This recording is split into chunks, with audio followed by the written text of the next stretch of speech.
Let us suppose we have two sets A and B.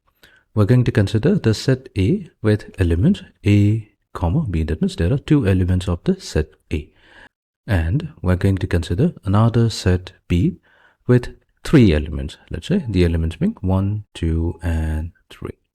Now, what is the Cartesian product of the set A and B? So that means we have to take the set A containing the elements A, comma B, and we have to find out its Cartesian product with the set B containing the elements 1, 2, and 3. So here the order is an extremely important. So we will have to start with the first component or the first member of the set A, which is going to be A. And we're going to form an ordered pair with each of the three elements of set B, such that we get A, comma 1. That's going to be the first ordered pair. Then we have A, comma 2. Next, we have A, comma 3. Fine. Then what we'll do, we're going to consider the second element of the first set A, and we're going to form an ordered pair with each of the three elements of the second set B. So that means we have B, comma 1, B, comma 2, and then we have B, comma 3. Fine. So these are going to be the or Cartesian product of the set A and B. We are getting 6 ordered pairs. In other words, what I'm trying to specify here is that clearly it's here given here that the number of elements of the set A that's equals to 2. We have the number of elements in the set B that's equals to 3, and the number of elements in the Cartesian product of set A and B. This can be obtained by simply taking the product of the number of elements in each of the two sets. So that means number of elements in A multiplied to the number of elements in the set B, which gives us 2 times 3, that's equals to 6. And we have indeed obtained 6 ordered pairs. So this is a formula.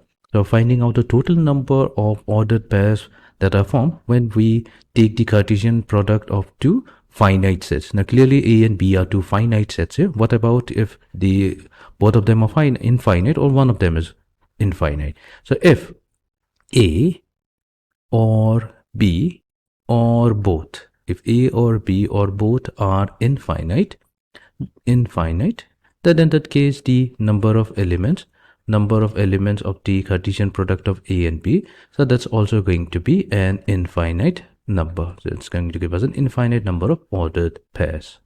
Now let's try to work on this better problem. It's given here that we have a Cartesian product of the set A with itself, and when we take the Cartesian product, it gives us 9 elements. 2 of the elements are given, so we have 2 ordered pairs given to us. One of the ordered pair is -1, 0, and the other being 0, 1. So using these information, we need to find out the set A and the remaining elements of the Cartesian product of A with itself. Okay, let us begin. Now here, since it is given that the Cartesian product of A with itself has got 9 elements, so let us assume that let the total number of elements of the set A that's equals to x. So there are x elements present here, which means that this implies that means the total number of elements in the Cartesian product of set A with itself, which is given by the formula total number of elements in set A multiplied to total number of elements in set A, so that is equals to 9. Now what is the total number of elements in A? So that's x. We have x multiplied to x. This is going to be equals to 9. X squared equals to 9. We'll take the square root on both sides, but we'll only have to take the positive value since we are talking about numbers here, which is a finite value. So that means the total number of elements in the set A that must be equals to 3.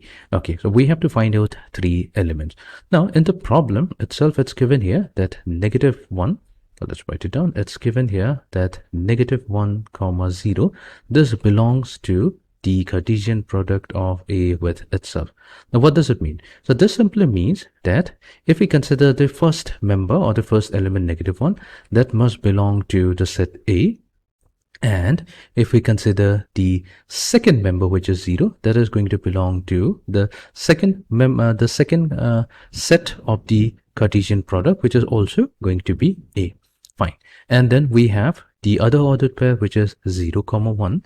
That is also going to be a member of the Cartesian product of A with itself, and this means that the first element that is going to be a member of the set A, and the second element, which is 1, that's also going to be a member of the set A.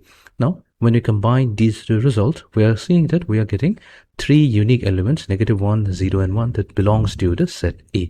So that means our set A, as we have already confirmed, that it is going to contain 3 elements. So set A is going to be consisting of the elements -1, 0, and 1. And you can verify that if we take the Cartesian product of A with itself, we're going to get 2 ordered pair. We're going to get 9 ordered pairs. 2 of them will -1, 0 and 0, 1. Let's confirm that. So we will now try to find out the Cartesian product of the set A with itself. So this is going to be given by, so we have -1, 0, and 1. So we're going to take its Cartesian product with itself. That means the set containing the elements -1, 0, and 1.